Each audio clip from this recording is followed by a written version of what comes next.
मग एक्झिबिशन्स चालू झाली का तुझी एका पाठोपाठ एक असं काही? माझ्याकडे बॅनर नव्हतं, काही नव्हतं. मी इतरांच्या स्टॉलवर बघायची. त्यांचा एक मस्त बॅनर लावला होता, त्यांच्याकडे व्हिजिटिंग कार्ड्स होते.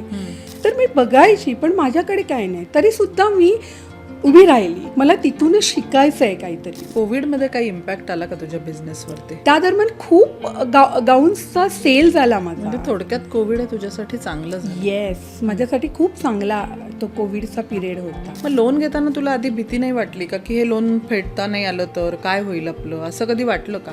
नाही वाटलं, कारण ज्या अर्थाने माझा जो सेल होतो त्याच्यावर मला एवढा कॉन्फिडन्स आला की मला भीतीच नाही वाटली. पण काय बाईनी स्वतःमध्ये बदल केले पाहिजे सो दॅट ती ह्या जगाला फेस करू शकेल आणि एक छोटासा बिझनेस ती तिचा ब्रँड कन्व्हर्जनमध्ये नेऊ शकते? काय बदल करायला पाहिजेत बाईने? नमस्कार, मी नीलम उमराणी येदलाबादकर, घे भरारीची कोफाउंडर. युजली व्यावसायिक कसे असतात, ते काहीतरी जुगाडूपणा करतात, प्रॅक्टिकल असतात. पण माझ्यासमोर आज जी व्यावसायिक बसलेली आहे ना, ती अगदी निरागस, साधी, भोळी अशी बाई आहे. तुम्ही तिला घे भरारीच्या प्रदर्शनात खूपदा बघितली असेल, कारण की 80-85च्या वर एक्झिबिशन तिने केलेली आहेत आणि तिचा बिझनेस इतक्या उंच स्केलवर तिने नेलेला आहे. पण अजूनही साधे भोळेपणा तसाच्या तसाच तिच्यामध्ये दिसून येतो. नक्की भेटा, एकदम साधं प्रॉडक्ट आहे जे बायकांच्या फार हृदयाच्या जवळचं आहे. प्रत्येक बाई तिच्याकडे आवर्जून येतेच येते. एक्झिबिशनमध्ये बाकी कोणाचं काही हो, तिचा सेल उत्तम होत असतो, कारण प्रॉडक्ट साधं, सोपं आणि प्रत्येक बाईच्या जवळ, हृदयाच्या जवळचं आहे. सो भेटूया पूजा पेडणेकरला. नमस्कार. नमस्कार. तू मुंबईची? हो, येस, मी मुंबईत मुंबईची. शिकलीस? हो. काय शिकलीस, कुठे नोकरी केलीस? मी BCom शिकले आणि मी प्रायव्हेट फॉर्ममध्ये नोकरी केली. ओके. ते पण 8 वर्ष केली. बरं. त्याच्यामध्ये माझं लग्नही झालं आणि लग्नानंतर मी कंटिन्यू करत होती सर्व्हिस. ओके. किती वर्ष साधारण नोकरी? 8 वर्ष झाली. हां. 8 वर्ष नोकरी करत होती. बरं. नंतर मी प्रेग्नंट राहिली. नंतर त्या प्रेग्नन्सीच्या दरम्यान मला हेल्थ इश्यू झाला. बरं. आणि त्यामुळे मला सर्व्हिस सोडावी लागली. त्यामुळे नोकरी सुटली. हां. ओके. नंतर मला बाबू झाला आणि मग मी त्याच्याबरोबर खूप साधारण छान. किती वर्ष हाऊसवाईफ होतीस तू? 8 वर्ष होती आणि मी छान त्याच्याबरोबर टाइम स्पेंड केला. ओके. कंटाळा नाही आला? नाही, कंटाळा नाही आला. पण त्याच्यामध्ये असं टर्निंग पॉईंट आलं की मिस्टरांची बदली झाली. मग त्याच्यानंतर मला जरा लोनली फील वाटायला लागलं की मी आणि माझा बाबू एकटा. पण तरीसुद्धा मग तो ज्युनियर सिनियर असेपर्यंत मी त्याच्याबरोबर म्हणजे मुलाचं करण्यातच माझा वेळ गेला. नंतर मिस्टर एकदा आले, त्यांना मी म्हटलं की मला आता खूप एकटं वाटायला लागलं. तर मला असं वाटतं की मला काहीतरी केलं पाहिजे. ते म्हणाले, तुला काय वाटतंय करावंसं? पण मग नोकरी परत करावी अशी वाटलं नाही ना? पण त्यावेळेला कोण म्हणजे पुन्हा नोकरी देणार, कारण का आपलं एज पण असं वाढत गेलेलं. तर मी त्यांना विचारलं, तर ते म्हणाले की मी तुला एक सजेशन देऊ का, की तू ना शिवण क्लास कर. तर मी त्यांना विचारलं, असं का तुझ्या मनात आलं? तर माझे बाबा असं शिवण करायचे, शिवायचे. तर त्यांना असं वाटायचं की मी ते कंटिन्यू करावं, पण माझ्या सर्व्हिसमुळे मला ते शक्य होत नव्हतं. म्हणजे तुझे सासरे या फील्डमध्ये होते? येस, या फील्डमध्ये होते. तर तू ते स्वप्न कंप्लीट करशील का, म्हणजे तुला आवडेल का करायला? तर मी त्यांना म्हटलं की हो चालेल, काहीतरी मला वेगळं शिकायला मिळेल. तर पण शिवणाची आवड होती का? हो, शिवणाची आवड होती. म्हणजे माझी आई आहे ना, ती ना परकर वगैरे त्यावेळेला शिवायची. तर मला थोडं बहुत माहिती होतं की कसं शिवायचं, कशी सुई आत धरून तो कपडा फिरवायचा, जर काही विसवलं असेल एखादा कपडा किंवा शिलाई तर ती कशी मारायची, ह्याचं मला नॉलेज होतं. पण नंतर मग मीच ठरवलं की हे म्हणतात ते तर करूया म्हणून. मग जेव्हा बाबू ज्युनियरमध्ये होता तेव्हा तो शाळेत जायचा, तर मी क्लास जॉईन केला. म्हणजे त्या दरम्यान माझा क्लास कंप्लीट होईल आणि मी त्याला येताना घेऊन येईल. म्हणजे मुलाच्या वेळात जेवढं होईल तेवढं होईल शिवणाचा क्लास लावला? हो, शिवणाचा क्लास केला. आणि ती टीचर पण खूप छान होती. तिने एकदम मनापासून ते शिकवलं. तर मलाही ती आवड निर्माण झाली. साधारण किती मोठा क्लास होता, म्हणजे किती महिन्याचा? जवळजवळ वर्षभर मी शिकली तिच्याकडे. तिने मला बेसिक शिकवलं. नंतर ती म्हणाली की तुला कशामध्ये करिअर करायचं आहे, काय तुला शिकायचं आहे? तर मी म्हटलं मला गाऊनमध्ये शिकायचं आहे. मला गाऊनच का? काहीतरी वेगळं हटके. सगळेजण कुर्तीमध्ये उतरतात, तर आपण काहीतरी गाऊनमध्ये करावं असं मला वाटलं. म्हणजे त्याचे गळे कसे कापायचे, मग ते माप कसं घ्यायचं, मग ती बाई साधारण लंबू असेल तर तिला किती मीटर लागेल, मग कसं माप घ्यायचं, हे तिच्याकडून मी शिकून घेतलं. मग तो गाऊन योगवाला असेल तर त्याला किती मीटर कापड लागतं, तो ए लाईनमध्ये असेल तर त्याला किती मीटर कापड लागतं, तर तिने छानपैकी शिकवलं मला. नंतर जेव्हा मी शिकली तेव्हा ती म्हणाली की आता तू कापड आण 3-3 मीटरचं, मग तेव्हा तुला मी 3 मीटरमध्ये कसं कट करायचं म्हणजे शिकवीन तुला असं. मग मी ह्यांच्याशी बोलली आणि ह्यांची पोस्टिंग अहमदाबादला होती, त्यामुळे ती तिकडे लूम्स वगैरे अहमदाबादला जास्त आहेत, तर ह्यांनी मला ती आणून दिली. नंतर मी तिच्याकडे शिकली वगैरे छान. मग वर्षभरात छान तो क्लास वगैरे झाला. मग मी स्वतःहून शिवायला लागली. पण मग गाऊन शिवून देत कोणाला होतीस तू हे? पहिला गाऊन मी नंदेकडे शिवला, नंदेचा शिवला. मग तिने तिच्या मैत्रिणीला सांगितलं की असे माझी भाऊजे शिवून देते. मग ती सगळ्या फ्रेंड सर्कलचं मी शिवायला लागली. म्हणजे पसरलं थोडक्यात? येस, थोडक्यात पसरलं. माउथ टू माउथ पब्लिसिटी झाली. आणि मग शिवायला लागली तर त्यांना आवडायला लागले आणि बरं त्यांच्या मापाप्रमाणे शिवायला लागली. जर ती बाई टेंगू असेल तर तिला तो एलचा होणार नाही, तिला एमचा होणार, आणि ती लंबू असेल तर ती एक्सेल होईल. तर त्या पद्धतीने त्यांना आवडायला लागले.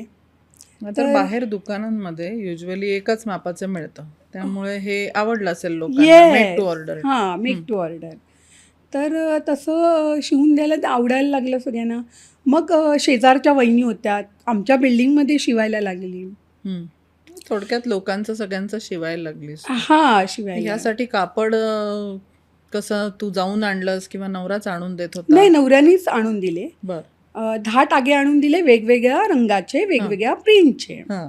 मग त्या पद्धतीने मी केलं. म्हणजे मी त्यांना कापड दाखवायची, ह्याच्यामध्ये हे कलर्स अवेलेबल आहे, तुम्हाला कोणतं आवडतं आहे, तर ते सिलेक्ट करायचे आणि त्या पद्धतीने मी त्यांना शिवून द्यायचे. तेव्हा काही सोशल मीडियाचा वापर वगैरे केला का? की नाही, मला ह्याच्याबद्दल काहीच माहिती नव्हतं. माझ्याकडे फोनही नव्हता. तर हे मला काहीच फक्त मला माझ्या सराउंडिंगमध्ये बिल्डिंगमधली लोक आणि तिच्या ऑफिसमधली एवढंच मला माहिती होतं. नातेवाईक आणि बिल्डिंगमधल्या लोकांना गाऊन विकून फार कंटाळा यायला लागला. तर मला माझं वाटायचं की मी स्वतःचं काही वेगळं करू का, माझा कस्टमर बेस कसा वाढेल. म्हणून मी एक्झिबिशन्स करायचं ठरवलं. आणि पहिलं एक्झिबिशन मी घेतलं बोरोलीला, आमच्याच एरियामध्ये. आणि मी एक्झिबिशन्सला गेली. म्हणजे मी थोडे माल घेतला असेल तू? 40,000चा घेतला. तरी पुष्कळ. हो, पुष्कळच. म्हणजे मी शिवले होते ते मी घेऊन गेली. बरं, मी तिकडे घेऊन गेली तर मी फक्त असं टेबलावर मांडले, नो डिस्प्ले. मला काय माहीतसुद्धा नव्हतं, माझ्याकडे बॅनर नव्हतं, काही नव्हतं. मी इतरांच्या स्टॉलवर बघायची, त्यांचा एक मस्त बॅनर लावला होता, त्यांच्याकडे व्हिजिटिंग कार्ड्स होते, त्यांच्याकडे एक वही पण होती, म्हणजे ते कस्टमरचे फोन नंबर्स घेत होते. तर मी बघायची, पण माझ्याकडे काय नाही. तरीसुद्धा मी उभी राहिली, मला तिथूनच शिकायचं आहे काहीतरी. माझे गाऊन आवडले बायकांना, कारण का ती शिवण चांगलं होतं, कपड्याची क्वालिटी छान होती. विकले पण माझे, त्यातलं थोडं बहुत प्रॉफिट पण मला झालं. नंतर मी घरी येऊन ठरवलं की माझं पण एक बॅनर पाहिजे. मग मी माझ्या व्यवसायाला काय नाव देणार. तोपर्यंत ब्रँड नेम नव्हतं. मग मीच ठरवलं माझं की माझं नाव पूजा आहे आणि मी क्रिएशन ॲड करायचं. म्हणजे मी वेगवेगळ्या पद्धतीने शिवते आहेत, तर त्याला नाव द्यायचं क्रिएशन. म्हणून मीच ठरवलं की पूजा क्रिएशन. आणि मग मी काय काय शिवते ती मी त्याच्यात नावं ॲड केली. नंतर मी माझं एक व्हिजिटिंग कार्ड डिझाईन केलं, घरचाच ॲड्रेस दिलेला वगैरे असं. आणि मग तिथून माझी सुरुवात झाली. मग मी म्हटलं की आता मला पुढे जायचं, मी एकटी किती शिवणार हं. हा प्रश्न मी ते आल्यानंतर त्यांच्यासमोर मांडला. नंतर त्यांनी मला मदत केली. त्यांनी म्हणजे जे शिवून देतात, जॉबवर करून देतात, हं. ते आम्ही शोधलं. म्हणजे तू हे शोधलंस, शिलाई करणारे कामगार वगैरे हे येस, शोधलंस. कामगार शोधले. बरोबर. आणि मग आम्हाला मिळालं सुद्धा. हं. आणि मग आमचे जे टागे आम्ही आणायचो, हं. माझी डिझाईन हं. मी त्यांना सांगायची, मला कसे हवेत गाऊन, हं. त्या पद्धतीने त्यांनी मला शिवून पण दिली. म्हणजे फक्त कापड आणून आपण द्यायचे आणि Yes. शिवून घ्यायचे, अशा शिवून पद्धतीने काम केलं. काम करून सगळ्या साईजेस. येस, सगळ्या सायझेसमध्ये. मग एक्झिबिशन्स चालू झाली का तुझी एका पाठोपाठ एक असं काही? हो, मी केली. ओके. कारण का ती जी इतर बसायचे बाजूला त्यांच्याबरोबर माझी फ्रेंडशिप झाली. हं. मग त्यांना मी विचारत गेली की तुम्ही कोणते कोणते एक्झिबिशन्स करता. मग त्यांनी मला हेल्प केली की आम्ही ह्याच्यात पार्टिसिपेट करतो, त्याच्यात पार्टिसिपेट. मग मी त्यांचे नंबर्स घेतले. मग तेव्हा लहान मुलाला सांभाळून हे सगळं स्वतःच केलं? हो, स्वतःच केलं मी. हं. आणि नंतर एक्झिबिशनच्या वेळेला माझ्या आईला बोलवायची. हं. आणि नसायचं तेव्हा I use to handle alone सगळं व्यवस्थित वगैरे. मग केलं आणि एक्झिबिशन्स केली आहे भरपूर वगैरे. घे भरारीच्या आधी किती केली असतील? घे भरारीच्या अगोदर जवळजवळ घे भरारी मी कोविडमध्येच जॉईन केलं. पण त्याच्या अगोदर मी 5 वर्ष केली. ओके. म्हणजे प्रायव्हेट असं. कोविडमध्ये काही इम्पॅक्ट आला का तुझ्या बिझनेसवरती? लोक मला ऑर्डर म्हणजे फोन करून सांगायला लागले की ते गाऊनच घालायचे, म्हणजे कुठे बाहेर राहणं नाही, काय नाही वगैरे.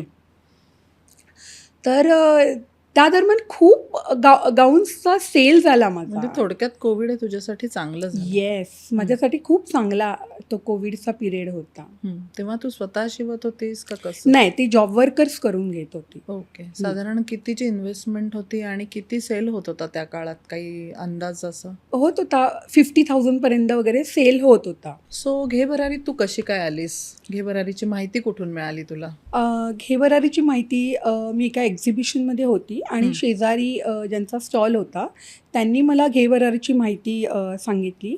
आणि मग मी त्यांचं सोशल मीडिया जॉईन केलं. ओके. आणि त्यापासून मी घे भरारीमध्ये जॉईन झाली. ओके. पहिलं एक्झिबिशन केव्हा केलंस तू साधारण आणि कुठे केलंस? पहिलं एक्झिबिशन केलं ते अंधेरी सिम्फनी बँक्वेट हॉलला केलं. ओके. कसा होता अनुभव साधारण? खूप छान अनुभव होता. इतर जे एक्झिबिशन्स मी करत होती त्याच्यापेक्षा हा खूप छान. माझा सेलवरती जास्त परिणाम झाला. बरं. आणि खूप छान मला प्रतिसाद मिळाला. माझे प्रोडक्ट्स लोकांना खूप आवडले. ओके. तेव्हा कितीचा स्टॉक होता साधारणपणे? माझ्याकडे हार्डली 4 lakhs होता. हां. आणि मग आता किती असतो स्टॉलवरती? 25 lakhs. केवढा फरक आहे? येस, खूप फरक आहे. सो कस्टमर तुझ्याकडे येत असतात, त्यांना तुझं प्रोडक्ट आवडतं म्हणून चांगला सेलही होतो. पण काय काय छान छान रिव्ह्यूज तुला मिळत असतील, त्याबद्दल सांग ना. कस्टमरला खूप छान, म्हणजे आमची क्वालिटी खूप आवडते. ओके. प्लस आमचं रिझनेबल प्रोडक्ट आहे. ते म्हणतात आम्ही एक घ्यायच्याऐवजी आम्ही 6 घेतो. आणि प्लस मी जी व्हरायटीज ठेवली आहे, आता समज कोणी गाऊन घेतं, कोणी कॉर्सेट घेतं, कोणी नाईट सूट घेतं, असं माझ्याकडे छान, म्हणजे हा रिव्ह्यू खूप छान आहे कस्टमरचा वगैरे. खास तुझ्यासाठी कस्टमर येतात का? येस, माझ्यासाठी येतात. ओके. वेगवेगळ्या गावांना तू आता जातेस, तर पहिल्यांदा जेव्हा तू घे भरारी बरोबर गावाला कुठल्याही जायचं ठरवलंस, त्यावेळेला तुझ्यामध्ये ती हिंमत आली का? कारण जी बाई घरात होती इतके वर्ष, ती एकदम जेव्हा बाहेरच्या गावाला गेली प्रदर्शन करायला, तेव्हा कसं वाटलं तुला? आणि कुठलं गाव होतं ते? पहिलं प्रदर्शन म्हणजे बाहेरच्या गावात केलं ते पुण्यात. बरं. आणि मला पहिली दर्पण आलेल की माझं प्रोडक्ट तिथपर्यंत कसं पोचेल, मी कशी जाणार. पण मला म्हणजे मी ज्या प्रदर्शनात भाग घेतलेला, इतर प्रदर्शनात, तिकडे त्या जी व्यक्ती होती बाजूच्या स्टॉलला, ती पण घे भरारीमध्ये होती. आणि तिने मला एनकरेज केलं, तू नको घाबरू, आपण शेअरिंगमध्ये टेम्पो करूया, आपण शेअरिंगमध्ये जाऊया, असं तिने सांगितलं. आणि मग मी हिंमत दाखवली आणि मी तिच्याबरोबर आली सुद्धा. पण तो माझा अनुभव खूप छान होता. खूप म्हणजे मस्तच होता. मला असं वाटत होतं की मी फक्त मुंबईतच करते आता मी मुंबई क्रॉस करून पुण्यात आली आहे, तर पुण्याच्या लोकांनाही माझे प्रोडक्ट्स आवडले. कारण का आमची क्वालिटी एक मेंटेन, क्वालिटीमध्ये कॉम्प्रोमाइज नाही केलं. हं, प्लस आमची प्राईस रेंज हं. आणि ते शिवण त्यांना खूप आवडलं. आता तू कुठल्या कुठल्या गावांना केली आहेस ओव्हरऑल प्रदर्शनं? कुठे कुठे एकटी गेली आहेस? सगळीकडे बँगलोर, बेळगाव, सांगली, कोल्हापूर, हं. नाशिक. तर इतर ठिकाणी मी गेली या सगळ्याकडे, पण त्यांनाही खूप माझं प्रोडक्ट आवडलं. कधी भाषेची अडचण जाणवली का बँगलोर सारख्या ठिकाणी, किंवा त्याच्यावर कशी मात केलीस? भीती वाटली का? नाही, भीती नाही वाटली, कारण का मला इंग्लिश पण येतं बोलता. हं, तर मी जे कस्टमर इंग्लिशमध्ये बोलत होते त्यांना इंग्लिशमध्ये उत्तर देत होती, हं, आणि जे मराठी बोलत होते त्या मराठीमध्ये. मला काही अडचण नाही आली. हं. मला उलट खूप छान मस्त वाटलं त्यांच्याशी इंटरॅक्ट करायला, आणि खूप छान सेलही झाला माझा. हं, मग ओव्हरऑल मी आता जिकडे जाते हं. तिकडे सगळ्यांना माझे प्रोडक्ट्स आवडतात. So I am so happy. माझा टर्नओव्हरही वाढला आहे. सो तू मधल्या काळात काही शॉप घेतलंस, लोनही घेतलंस. हो. मग लोन घेताना तुला आधी भीती नाही वाटली का, की हे लोन फेडता नाही आलं तर काय होईल आपलं? असं कधी वाटलं का? नाही वाटलं. हं, नाही वाटलं, कारण मी ज्या अर्थाने माझा जो सेल होतो हं, त्याच्यावर मला एवढा कॉन्फिडन्स आला हं, की मला भीतीच नाही वाटली. हं, तर मी बिंदास म्हणजे तो पाऊल पुढे टाकलं आहे. हं. लोन घेताना काही कागदपत्रांची अडचण वगैरे? नाही, माझे सगळे कागदपत्र व्यवस्थित होते. हं, जसं की GST, उद्यम सर्टिफिकेट माझ्याकडे आहे. सगळे कागदपत्र व्यवस्थित असल्याने मला काही भीती वाटली नाही, आणि मला एवढा कॉन्फिडन्स वाढला आहे की मी कुठेही म्हणजे मी पुढेही जर हे लोन कंप्लीट करून मी दुसरं लोन पण घेऊ शकते, असा आत्मविश्वास माझा वाढला आहे. जबरदस्त. आणि शॉप घेतलंस त्यावेळेला काय विचाराने घेतलंस, आणि आता शॉपमध्ये किती माल आहे? काही लोक आहेत का? नाही, शॉप घेण्याचं कारण असं, पहिली मी घरातूनच ऑपरेट करत होती. हं, आता एवढा स्टॉक ठेवायचं म्हणजे जागा हवी. हं, तर मी स्वतः निर्णय घेतला की आपल्याला आता शॉपची गरज आहे म्हणून. आणि मग शॉपचा निर्णय घेऊन मी केलं ते. हं, आता मी जेव्हा एक्झिबिशन्स करते हं, तेव्हा मी शॉप आहे ना बंद ठेवते, आणि हं. मी तो सोमवार आणि बुधवारच हा वेळ ठेवला आहे. हं. पण मग शॉपमध्ये लोक येतात का तुझ्या? हो, येतात ना आमच्या एरिया. आता मी सगळ्यांना जी म्हणजे कार्ड देते, हं, आणि त्या कार्डमध्ये मी त्यांना सांगते की मी कंटिन्यूज एक्झिबिशन्स करते, आणि माझं शॉप फक्त मंडे टू वेनसडेज ओपन असतं. हं. तर लोक व्यवस्थित म्हणजे त्याच फोन करून मला, साधारण बाय अपॉइंटमेंट वगैरे असतं? येस, बाय अपॉइंटमेंटच येतात, फोन हं. करूनच येतात. हं. आणि खूप छान शॉपमध्येही मला छान म्हणजे प्रतिसाद मिळाला आहे. भरपूर माझा सेल तिकडेही होतो, हं, हं. आणि लोकांना तिकडेही मी माझे प्रोडक्ट्स दाखवते की माझ्याकडे हे आहे, माझ्याकडे जे काय प्रोडक्ट्स आहे मी न कंटाळा करता मी त्यांना ते दाखवते. एखाद्या कस्टमरला काही घ्यायचं नसेल समजा, हं. आणि तरीही तू त्याला पटवतेस, तर अशा वेळेला थकवा किंवा कंटाळा, राग असा येतो का तुला? नाही, थकवा येतो, पण तरीसुद्धा वाटतं की माझं प्रोडक्ट त्याच्या पाशी पोचावं. हं, तर मी परत हिम्मत करून उभी राहते, आणि मी सांगते हे माझं प्रोडक्ट आहे, आम्ही अमकं शिवलं आहे, तुम्ही बघा, एक माझं प्रोडक्ट घेऊन बघा, हं, माझं वापरून बघा, आमची क्वालिटी बघा, हं, आणि मग तुम्ही ठरवा की पूजा क्रिएशनकडून घ्यायचं की नाही घ्यायचं. हं. हा एक माझं त्यांना नेहमी सल्ला, म्हणजे स्टॉलवरती सुद्धा आणि शॉपवरती सुद्धा ते आले की मी त्यांना हेच सांगते.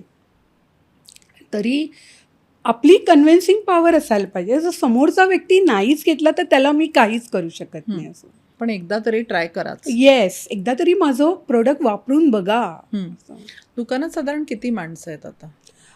आत्ता सध्या ना माझी मैत्रीण माझ्यासोबत असते, बरं. आणि मैत्रीण असते, मग तिला पगार देतो का आपण? हो, येस, पगार देतो. म्हणजे पगारावरती आहे? येस, पगारावरती आहे. हं, जेव्हा आम्ही बाहेर गावी जातो, जसं की पुणा, बेळगाव वगैरे, हं, तर ती असते शॉपवरती. हं, आणि मुंबईचे जेव्हा एक्झिबिशन्स असतात तेव्हा ती मला मदत करायला येते हं, काउंटरवरती. हं, तर ती पण छान आहे. तिची कन्व्हिन्सिंग पॉवर पण छान आहे. ती स्टॉलवर येणार तेव्हा ती पण छान दाखवणार, बघा आमच्याकडे हे आहे, आमच्याकडे ते आहे, बघा ना तुम्ही एक वापरून बघा आमचं प्रोडक्ट. म्हणजे एवढं छान ती बोलते की मला ती खूप आवडते. ती कंटाळा पण करत नाही की मला खाली वाकून दाखवायचं आहे. ठीक आहे, तुम्हाला हे नाही आवडलं ना, आमच्याकडे ना हाफ गाऊन पण आहे, आमच्याकडे ए लाईन पण आहे, आमच्याकडे योगवाले पण आहेत. असं ती दाखवण्यामध्ये खूप हे आहे. आणि तो कस्टमर सोडायचा नाही, हा एक तिचा मला तो गुण फार आवडतो. असं म्हणजे ते मेंटेन करण्यासाठी पैसा द्यावा कामगारांना, जे आपण ठेवतो आपल्याकडे त्यांना पैसे देऊन ठेवावं असं तुला वाटतं का? की जर का मैत्रीण आहे तर आपण ठेवू शकतो तिला असंच कामाला? काय विचार आहे त्याच्या मागे तुझा? नाही, तिला पैसे देऊनच ठेवावं असं मला वाटतं. सो तुझ्याबरोबर जी काम करते व्यक्ती, तिच्याशी तू कसा डील करतेस एक्झिबिशनमध्ये आणि दुकानामध्ये?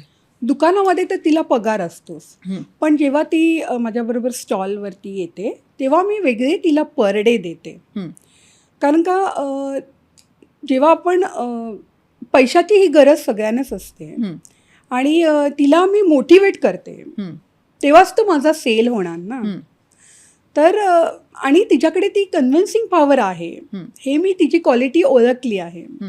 तर मी नक्कीच तिला हे देते,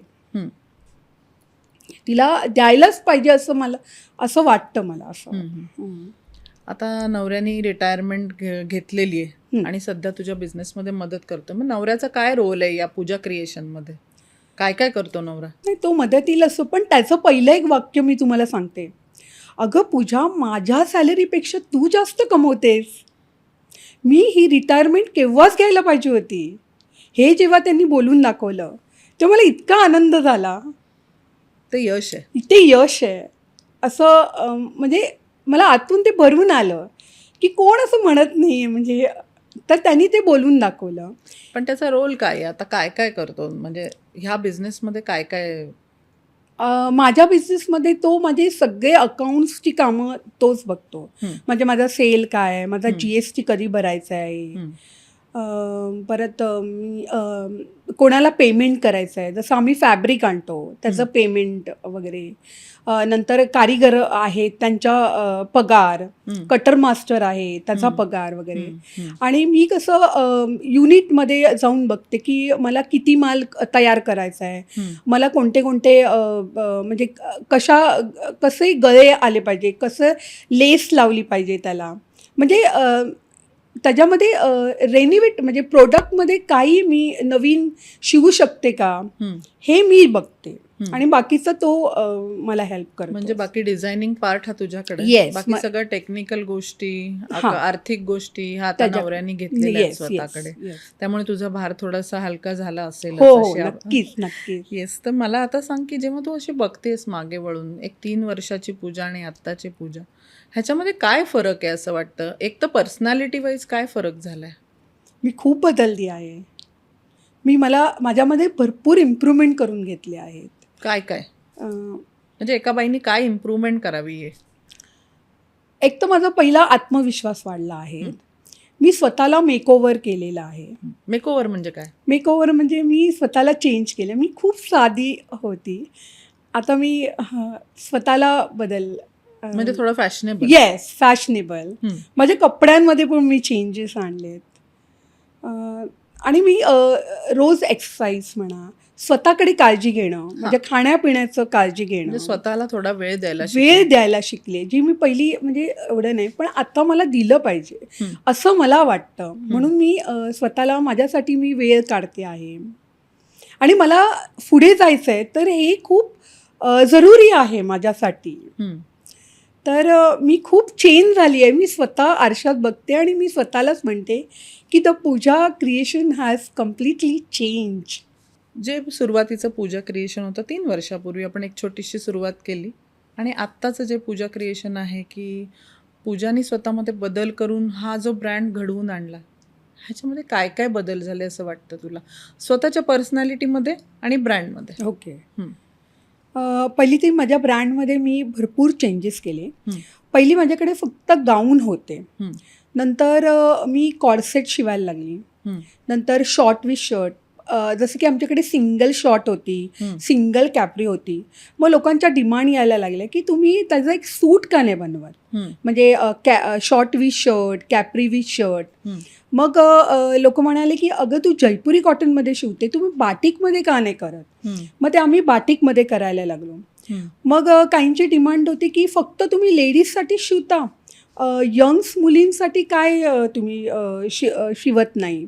मग क्रॉप टॉप विथ कॅपरी शिवायला लागलो, क्रॉप टॉप विथ शॉर्ट शिवायला लागले. मग ते यंग्स जनरेशन पण माझ्याकडे अट्रॅक्ट व्हायला लागलं की आता गाऊन म्हटलं की कसं आता बायकाच घालतात, हं. तसं आता यंग मुलीसुद्धा माझ्याकडे अट्रॅक्ट व्हायला लागलं. म्हणजे त्याच्यामध्ये पण मी मापं केली, म्हणजे ML XL. त्यामुळे मुली, आताच्या मुली जरा हेल्दी असतात, तर त्यांनासुद्धा ते माझं प्रोडक्ट आवडायला लागलं. हं.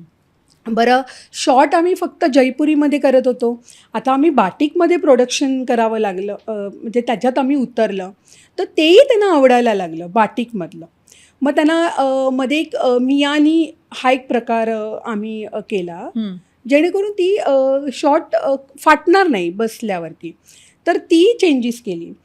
आता जसं मी काउंटरवरती उभी राहते, तर समोरची बाईनी मला म्हणते, अय्या तुमच्याकडे हे नाही का, तुम्ही हे शिवा ना, तुमचं हे प्रोडक्ट जाईल. एक किस्सा मी तुम्हाला सांगते की फीडिंग गाऊन फक्त माझ्याकडे गाऊनमध्ये अवेलेबल होते हं. With 2 side chain. हं. पण यंग मुलींना गाऊन घालायला आवडत नाही. तर त्याच्यात मी असा विचार केला काय व्हेरिएशन आपण करू शकतो त्या गाऊनमध्ये. तर मी फ्रॉक स्टाईल फीडिंग गाऊन हा मी एक मिडीमध्ये शिवला. हं. त्याला 2 साईड चेन केल्या, पण ते चेन दिसत नाही की तो तिने फीडिंग गाऊन घातला आहे असा. आणि पाठीमागे एक बेल्ट केला, म्हणजे it look like a tux, म्हणजे तो घातल्यावर कळणार नाही की तो तिने फीडिंग गाऊन घातला आहे. हं. तर तो कॉन्सेप्ट पण खूप लोकांना आवडला, हं. त्यालाही खूप छान प्रतिसाद मिळाला आणि खूप छान म्हटलं मला लोकांनी. तर त्याच्यामध्ये मी व्हेरिएशन केले. म्हणजे थोडक्यात जसं कस्टमरनी तुला सजेशन दिलं तसं तू प्रॉडक्टमध्ये व्हेरिएशन केलं. येस. पण मग स्वतःमध्ये काय काय बदल घडवून आणले? स्वतःमध्ये पण मी बदल घडून, पहिली मी एकदम साधी वगैरे होती. मी माझे राहणीमान चेंज केली, म्हणजे I had gone to parlour, स्वतःला चेंज केलं, हेअरस्टाईल बदलली, माझा चष्मा बदलला. नंतर मी छानपैकी जसे इतर स्टॉलवर कसे राहतात तसं मी राहायचा प्रयत्न केला हं. आणि त्याच्यामध्ये माझा खूप फरक पडला. हं. त्यामुळे कॉन्फिडन्स आला आणि हं. कस्टमरच म्हणायला लागले, हं. ओ मॅडम तुम्ही किती छान दिसताय, हा प्रोडक्टमध्ये खूप छान दिसतंय, हा कलर तुम्हाला खूप छान दिसतंय. हं. तर मलाही खूप छान वाटायला लागलं ते. तसं मी आता माझं प्रोडक्टमध्ये बदल केला, स्वतःला बदल केला. तसे मी माझ्या घरातसुद्धा मी भरपूर बदल केले.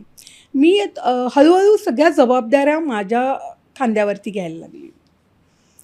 जसं की मी लोनचे पण हफ्ते स्वतःच फेडले. हं. माझ्या घरात माझं काय बदल व्हायला पाहिजे ह्याच्यावर विचार केला. म्हणजे मला खूप छान वाटलं ते. आणि हा बदल झाल्यानंतर तो माणूस तर एकदमच म्हणजे कॉन्फिडन्स आल्यासारखं वाटलं. हं.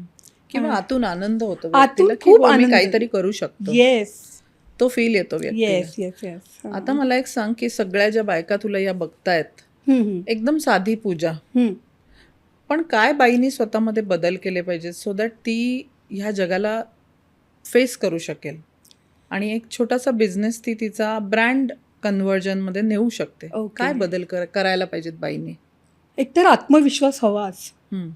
स्वतःची काळजी घेणं, तब्येतीची. हं.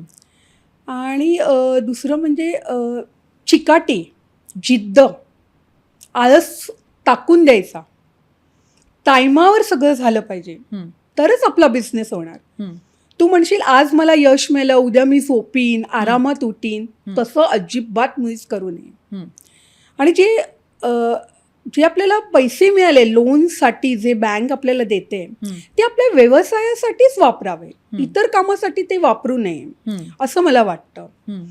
तर ती बाई कुठच्या कुठे जाईल जर तिने हे नियम पाळले तर.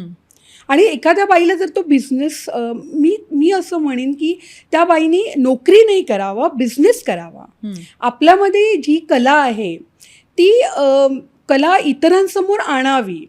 आणि जर तिला काही फायनान्सचा वगैरे प्रॉब्लेम असेल तर बँका आहेच लोन द्यायला. तर मला असं वाटतं की प्रत्येक बाईनी सेल्फ इंडिपेंडेंट असावं आणि इतरांना काम द्यावं. म्हणजे आपण एक सेल्फ एंटरप्रेन्योर आणि आपल्याकडून इतरांना ते काम देऊन त्यांना एक आपल्या इंडिपेंडेंट आपल्यासारखं. हां असं मला वाटतं. तुझ्याकडे एक कस्टमर डायरी असते, तू नेहमी नोट डाऊन करतेस, Yes. त्याबद्दल काहीतरी सांगशील? म्हणजे लोकही असं करू शकतील, एक नवीन आयडिया.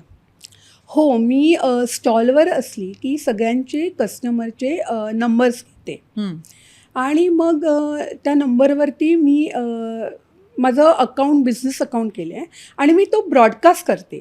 माझी ॲड त्यांना पाठवते. मी काय नवीन शिवलं असेल तर मी त्यांना सांगते. माझं इन्स्टा पेज पण आहे, त्याच्यावर पण मी माझं नवीन काय प्रोडक्ट शिवलं असेल तर तेही मी लिहिते की न्यू लॉन्च वगैरे.